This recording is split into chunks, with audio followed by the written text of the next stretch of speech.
Good afternoon. It's Tuesday, September 21st.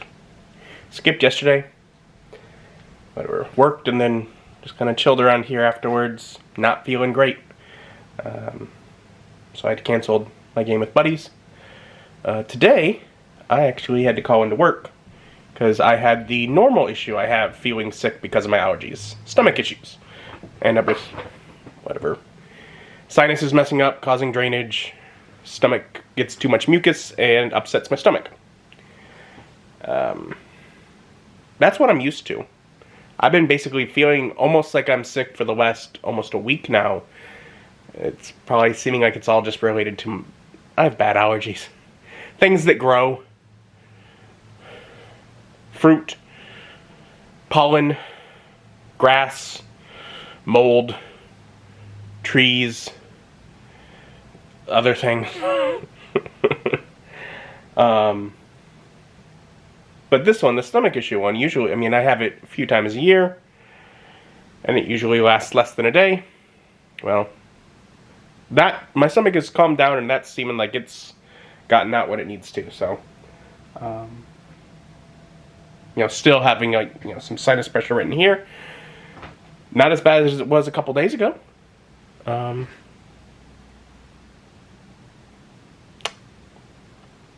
Who knows?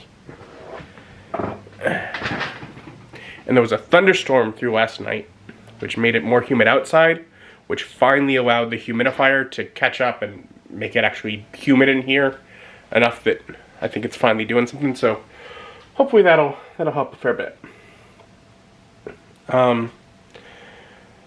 Otherwise, I'm just spending most of my day relaxing. Might as well start movie day early. I usually would still be working for another hour. And I was thinking over there I was like, I want to watch a musical. I started looking at what musicals do I have. I have quite a few left. I've watched a fair number, but I have quite a few left. I was thinking, let's watch a movie I've actually never seen. In fact, a story that I don't know. I know some of the music, but I don't know the story. I'm gonna watch Fiddler on the Roof. Very familiar with the song. If I were a rich man. I agree with the sentiments of that song very much.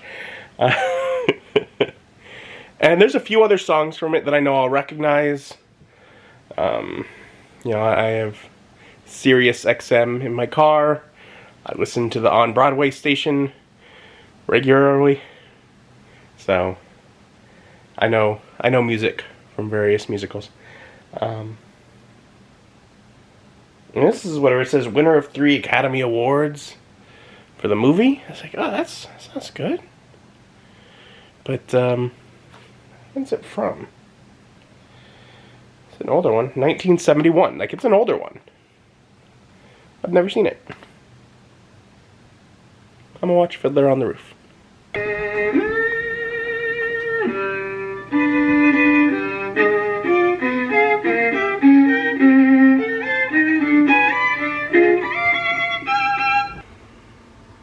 A Fiddler on the Roof. Sounds crazy, no? But here in our little village of Anatevka, you might say every one of us is a fiddler on the roof, trying to scratch out our pleasant, simple tune without breaking our neck. It isn't easy. You may ask, why do we stay up there if it's so dangerous? Well, we stay because Anatevka is our home. And how do we keep our balance?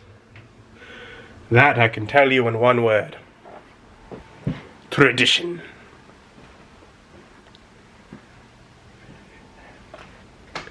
I would give Fiddler on the Roof an 8.5 out of 10. It's not a happy movie. Parts of it are. The parts that I knew of before getting into it were. It is a significant movie. It is a deep and a meaningful movie.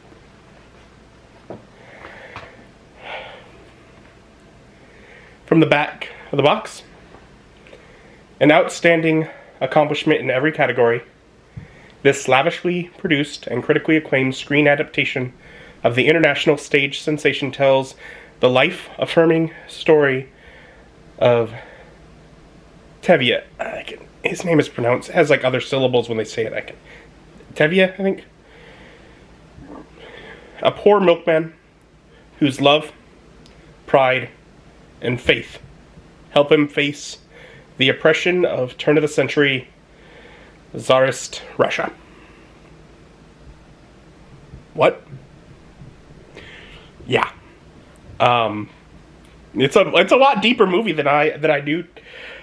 Nominated for 8 Academy Awards, including Best Picture and Director, and featuring such classic songs as "If I Were a Rich Man" and "Sunrise, Sunset." Fiddler on the Roof is a universal story of hope, love, and acceptance. A stunning, joyful, and jubilant musical masterpiece. They also note here, in addition to the 2 Academy Awards, they mentioned the other 6 are actor, Topol, who plays the lead, supporting actor, Leonard Frey, who plays Tevye's eldest daughter's suitor, younger suitor, and eventual husband. Art direction, and then it won cinematography, music, and sound. For good reason. In the music and sound, I mean, it is a musical and very brilliant. In cinematography, it's beautifully shot. Like, all the silhouette shots, there's some great stuff in there. I'm still choked up from how it ended.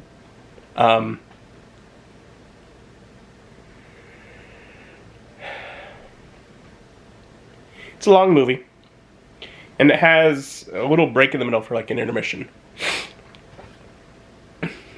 And it's like the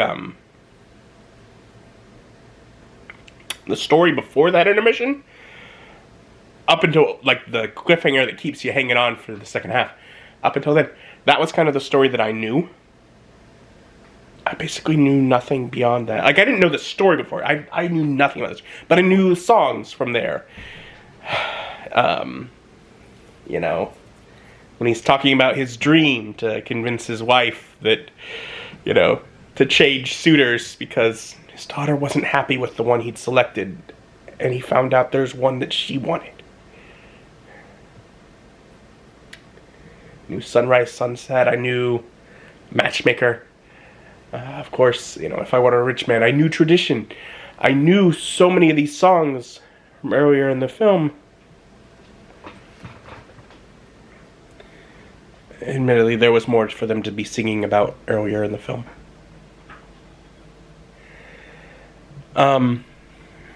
So, this milkman in Russia has 5 daughters.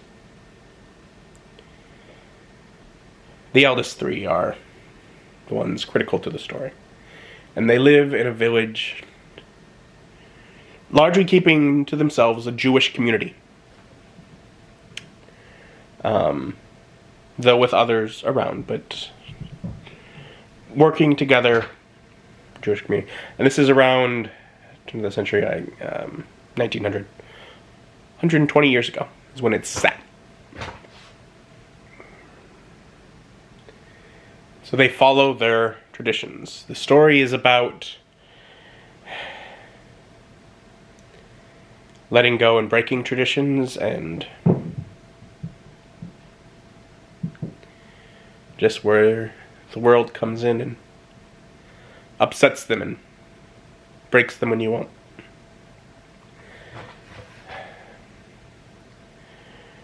A lot of it's revolving around his eldest 3 daughters and their suitors. Traditionally, the town's matchmaker would find a match. It would arrange a marriage. Of course, you'd have to marry off the eldest daughter first and go down the line, according to tradition. So,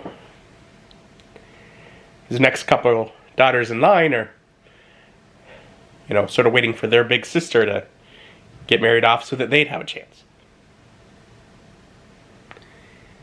But for the 3 eldest daughters, it's all on their mind. There's a bit of an age break between them and the next one's down. The eldest has someone in mind. Childhood friend. A tailor. Who is poor. But she's poor. Doesn't bother her. But her father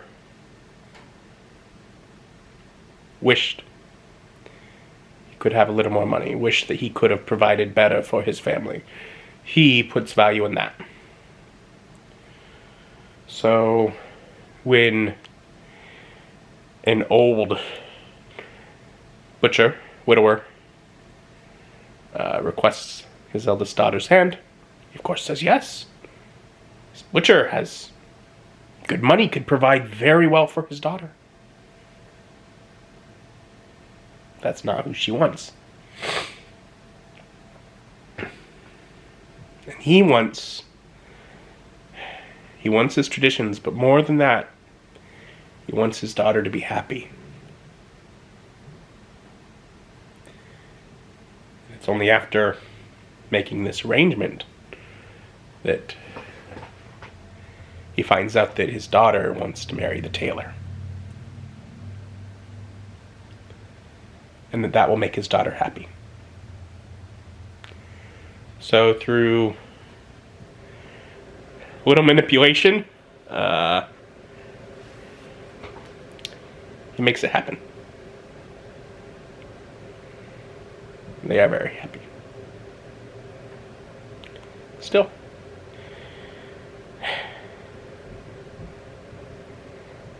On their wedding night, big part of this first act is at their wedding, and some great fun there. See, leading up to this, an educated man has come through and been doing, he's been to the big city and at schooling. Not wealthy himself, but he's got revolutionary ideas, one could say. But he knows the holy books. And he's poor. So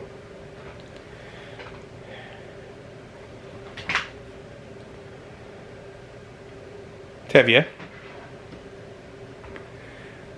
agrees, I don't have money to pay you, but sure, you want to teach. I have a couple of younger daughters. I can't pay, but I can feed you. You come, you teach. For the time being, that's an acceptable arrangement. But while there, he also catches an eye for their second daughter. And he dances with her. They do it in the cities. It's this new modern thing. But it doesn't follow tradition. What's more, their third daughter, out walking the cow, is set upon by some others from the town, outside of the Jewish community, and is shooed off by another Christian who's seen her in the bookseller and who appreciates a woman who enjoys to read. He wants to get to know her a bit. But he's not Jewish. She knows that she shouldn't. He convinces her, just, here, let me lend you a book. And when you've read it, you can return it, and we can talk about what you thought. What the book is doesn't matter. The point is he's just wanting to talk.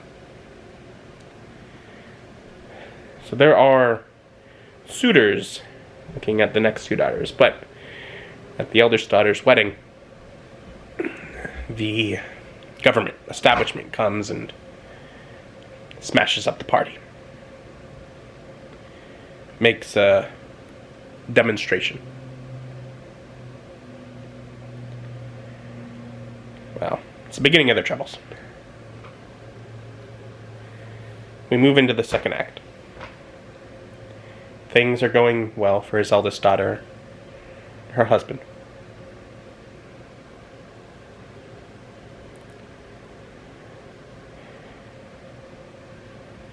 His second daughter and this learned, educated young man make the decision that they're going to get married. Though he has to leave. He has important things to do because things are going on in the country and he needs to make things right. He needs to do his part. But before he leaves, they tell her father.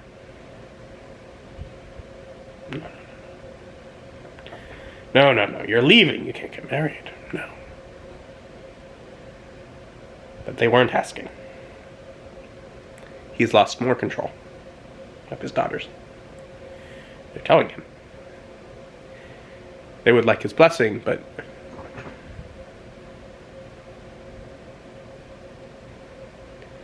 well,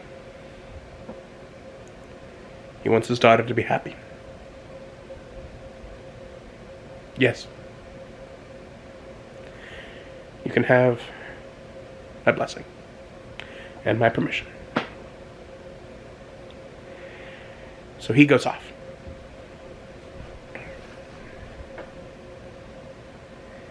And he writes her. And so Debbie is taking his daughter, his second daughter, to a train station to go to him. Why won't you tell me where he is? It's very far. Why? Tell me. Siberia. Why would you go? Why would he ask you to come there? He didn't ask. He was arrested. He was imprisoned. So she goes there that she can be near, send aid, help while he's imprisoned.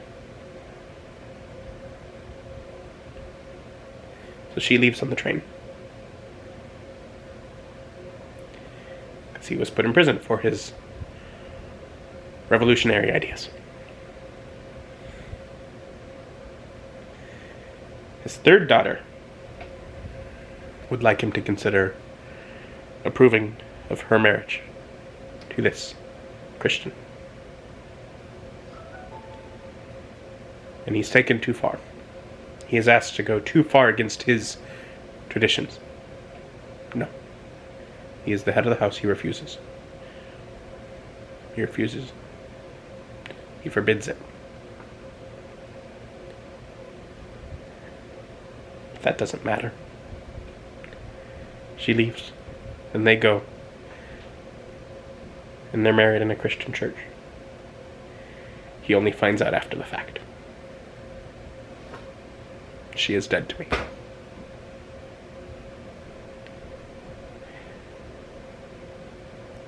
Life moves forward a little further. And as political troubles continue, Anatevka is not left to its own devices. Those politically in charge come through. They say, you have 3 days. Sell your homes, what you possess, and leave. Or the military will come through. You're being kicked out. Well, they're Jewish. They're people of a culture that is used to being kicked out of places. with no notice.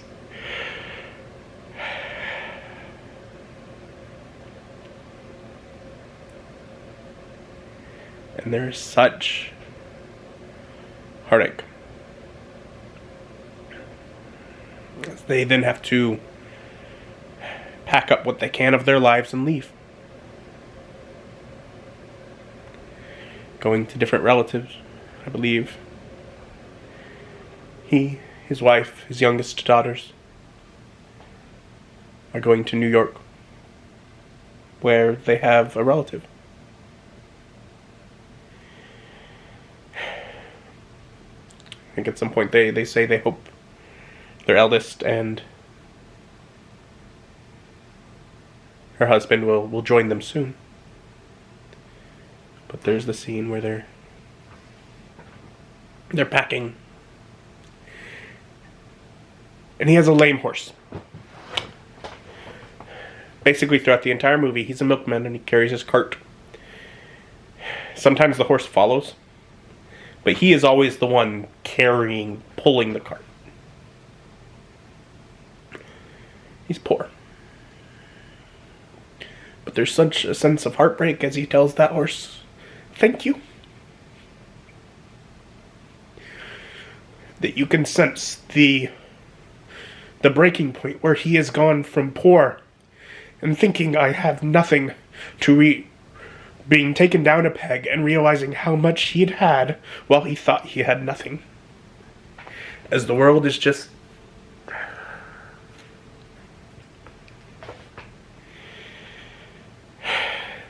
breaking them.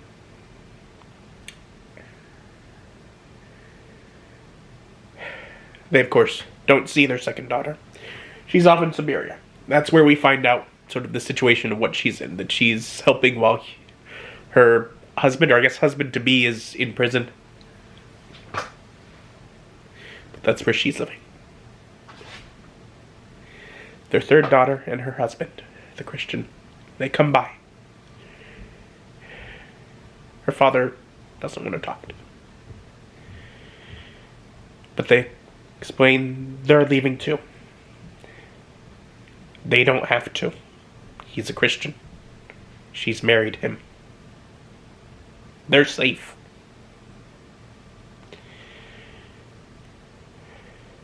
But he says he cannot bear to just stay with people that would allow the things to happen that are happening. And so they are choosing exile as well.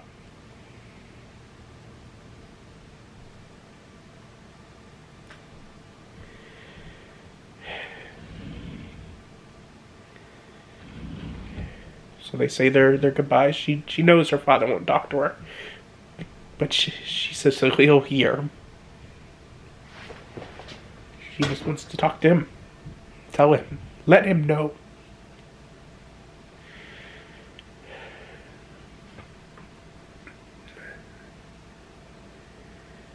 Well, her eldest sister is there. She cares to say goodbye. And as they leave, he just says, "And may God be with you."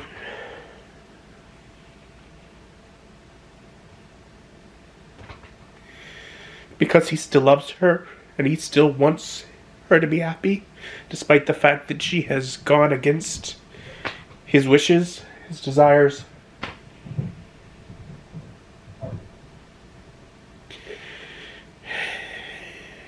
And they pick up what's left of their life and they cart down the road.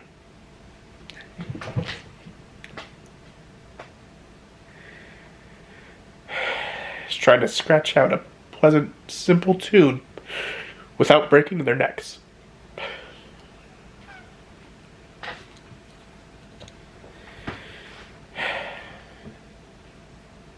I'd have to see it again to know. I definitely, in the last scene, as they're carting down across the screen, and the fiddler follows, playing a tune. I think the fiddler might be symbolic. Is it God? I'm not really sure. Is it something more? Is the fiddler ever there? I don't know.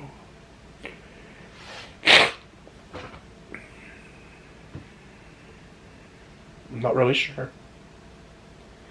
It's definitely a thing I'd have to think about at the second viewing. Which won't be anytime soon, I don't think. Well, other than there's a commentary track, but obviously I won't be listening to the movie. I'll be watching that whenever I get to it. But but I'm gonna need, aside from, I have so many other movies to watch, I'm gonna need a break from that, because that is a heavy movie. So much heartbreak.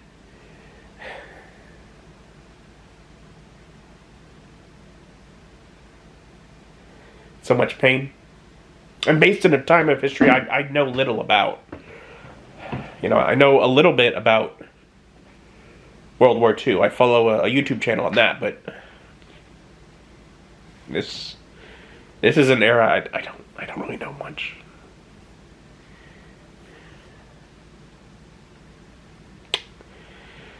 But it's heavy.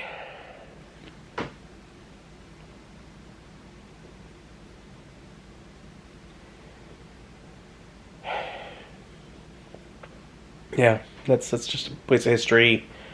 Whatever. I don't know enough about. And the thing is, until I saw this, I didn't know enough about it.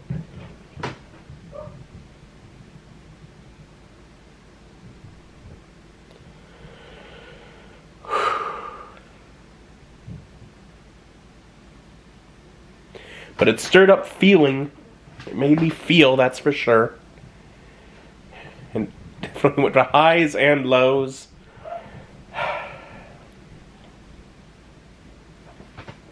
It's a beautiful film.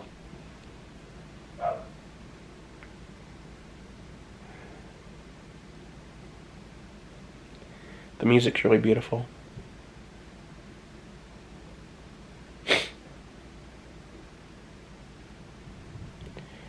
Well acted, pretty much all through.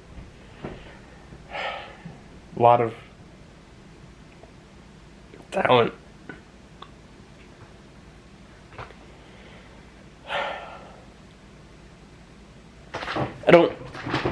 This is movie from 1971. It's a 50-year-old movie. And there's a few older movies that I quite enjoy.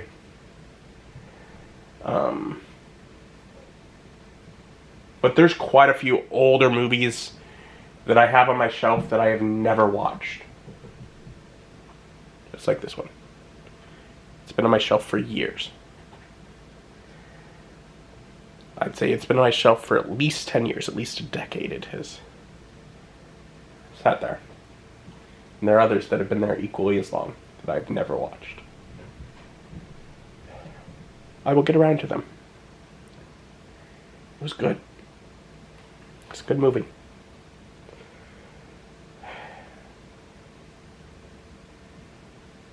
It made me feel. Anyways, I'm gonna try and continue to just relax the rest of my evening. Still trying to feel better. Thank you for joining me. Join me as my journey continues.